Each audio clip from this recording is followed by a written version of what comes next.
और ये बिहार में और उत्तर प्रदेश में खुलेआम कहते हैं कि केंद्र सरकारें, राज्य सरकारें हमारे बहन बेटियों की इज्जत बचाने में या समाज के ऊपर अन्याय अत्याचार करने में विफल हो चुकी है।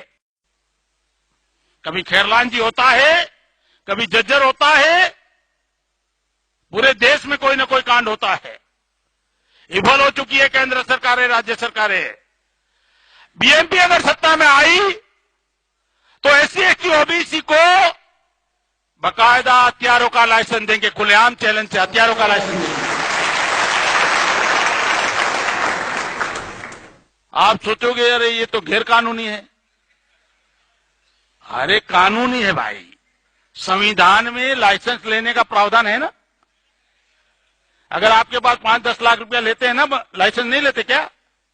आत्म सुरक्षा के लिए लोग लेते हैं ना लाइसेंस, भारत सरकार देती है ना। हमारे लोगों के पास लेने के लिए पैसा नहीं है, इसलिए बीएमपी ने रास्ता बनाया, हथियारों का लाइसेंस देंगे। संवैधानिक है, गैर कानूनी नहीं है। एडवोकेट साहब संवैधानिक है या असंवैधानिक है? आप चिंता मत करो, आप फंसने वाले नहीं हो, मैं हूं।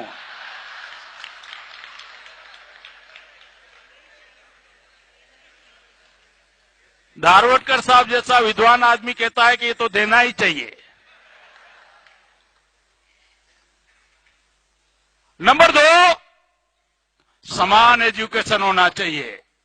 कलेक्टर का बच्चा, आईएएस का बच्चा और मजदूर का बच्चा एक ही क्लास में पढ़ना चाहिए, तब तुम आ जाओ मेरिट में, दिखाते तुम्हारी औकात।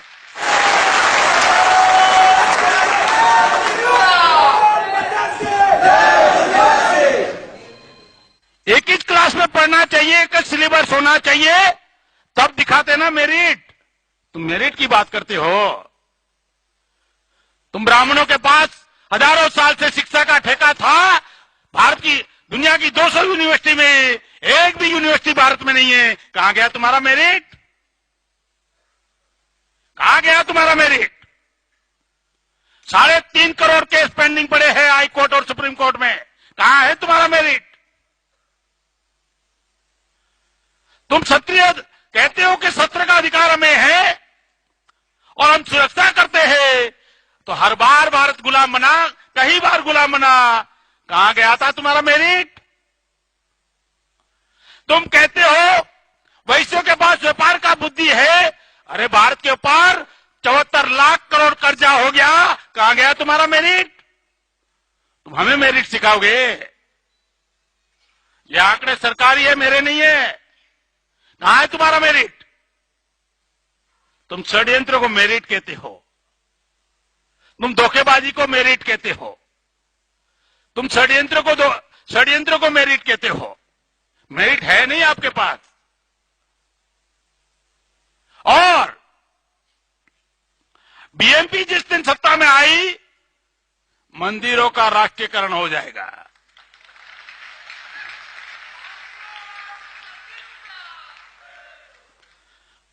ये जो अरबों खरबों रुपए का कालाधन पड़ा हुआ है, ये ब्राह्मणों के बाप का पैसा नहीं है, हमारे पसीने की कमाई है। जब्त हो जाएगा, देश के विकास के लिए लगेगा और भूमि आयोग बनेगा। बाबा साहब अम्बेडकर ने प्रावधान किया है, भूमि की मर्यादा तय होगी, अतिरिक्त भूमि जब्त हो जाएगी और भूमि विहीन लोगों में बांट दिया जाएगा।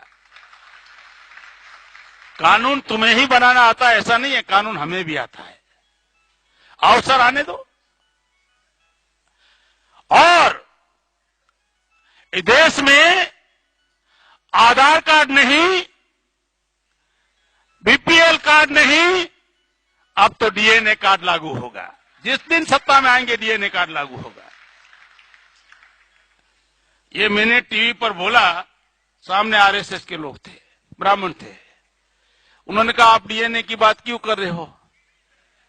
तो मैंने कहा भाई आरएसएस और आप लोग बीजेपी वाले कहते हो कि भारत बांग्लादेशी घुस जाते हैं विदेशी, पाकिस्तानी विदेशी घुस जाते हैं, ऐसा आप कहते हो। तो मैं कहता हूं कौन कौन विदेशी घुस गया, डीएनए कार्ड लागू करो। और डीएनए कार्ड देश की सुरक्षा के लिए है। कौन कौन विदेशी घुसा? डीएनए कार्ड का विरोध करना देशद्रोह घोषित हो जाएगा। डीएनए कार्ड का जो विरोध करेगा देशद्रोह माना जाएगा। ये हम तो राष्ट्र की सुरक्षा के लिए कर रहे हैं ना, कौन कौन विदेशी अंदर है। अब वो उनका हाल बिगड़ गया था और ऑफ द रिकॉर्ड टीवी के बारे में मेरे को बोला ऐसा करो ना, सारे ब्राह्मण को भगा दो, देश से भगा दो। मैंने कहा मुझे जरूरत क्या है जब आप खुद ही जाने वाले हो।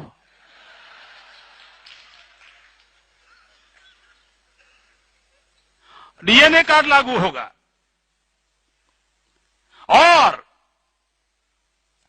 हमें उनके ऊपर आर पार करने का कोई जरूरत नहीं है। बाबा साहब अम्बेडकर ने संविधान में प्रावधान किया है, विदेशियों को वोट देने का अधिकार नहीं होता। भारत के चुनाव में विदेशी नागरिक को वोट देने का अधिकार है क्या? नहीं है, केवल अमेंडमेंट करना पड़ेगा ना। आप वोट देना चाहते हो, लाओ डीएनए कार्ड, लाओ डीएनए कार्ड। अगर आपका डीएनए विदेशी का, हम क्या करें भाई? आपका डीएनए विदेशी का हम क्या कर सकते हैं? अरे वोट का अधिकार खारिज हो जाएगा, कैसे चुनाव लड़ोगे, कैसे गुलाम बनाते हम देखते हैं, हम भी देखते हैं। और तुम लोगों ने धर्म के नाम पर हमारे ओबीसी को बेवकूफ बनाया। गीता में तुम गीता महाभारत रामायण बताया, बेवकूफ बनाया। गीता में उन्होंने कहा, क्या समझाते? क्या लेके आए थे, क्या लेके जाओगे? खाली हाथ आए थे, खाली हाथ जाओगे। क्यों व्यर्थ में रो रहे हो? परिवर्तन संसार का नियम है, यही बताते ना। शरीर नश्वर है, आत्मा अमर है। मैंने थोड़ा चेंज किया है। यूरेशिया से क्या लेके आए थे, क्या लेके जाओगे? खाली हाथ आए थे, खाली हाथ जाओगे।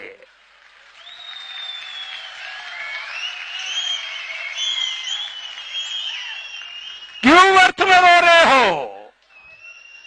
अभी तो आर पार की लड़ाई शुरू ही नहीं हुई है।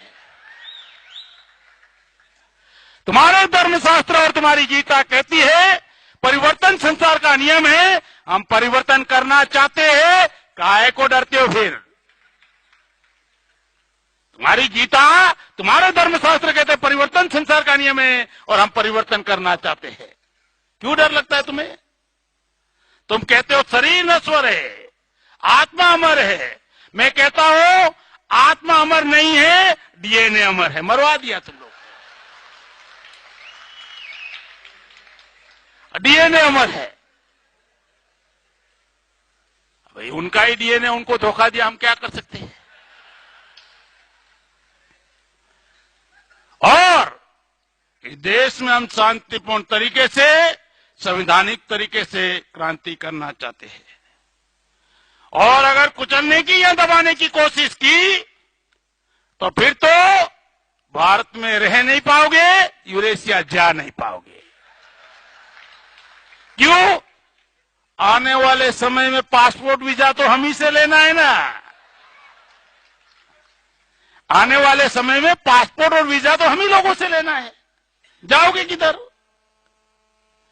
अगर पासपोर्ट वीजा के बगैर जाओगे तो बॉर्डर पर जो मिलिट्री है उसमें भी 85% मूल निवासी है। रास्ते सारे बंद है, सारे के सारे रास्ते बंद है और ये क्रांति निश्चित है। 3000 साल के बाद हम लोगों को अवसर मिला है आजाद होने का, याद रखो। बाबा साहब अम्बेडकर ब्राह्मणों को कहा करते थे, अंग्रेज बाबा साहब ब्राह्मणों को कहा करते थे, जिस तरह तुम्हें अंग्रेजों की गुलामी मंजूर नहीं है, हमें तुम्हारी गुलामी भी मंजूर नहीं है। तुम्हें अंग्रेजों की गुलामी मंजूर नहीं है, हमें तुम्हारी गुलामी भी मंजूर नहीं है। हमें मालूम है अंग्रेज चले जाएंगे और तुम देश पर काबिज हो जाओगे, हमारी गुलामी परमानेंट हो जाएगी। हो गई ना परमानेंट, गुलामी परमानेंट हो गई ना। और उस गुलामी परमानेंट करने के लिए हमारे लोग दुश्मनों के खेमे में खड़े हैं। 2500 साल के बाद अवसर मिला है और इस अवसर को हम लोगों को गंवाना नहीं चाहिए। 6000 जातियों में जल्दी पोलराइजेशन करना चाहिए, ध्रुवीकरण करना चाहिए, बहुजन समाज बनाना चाहिए और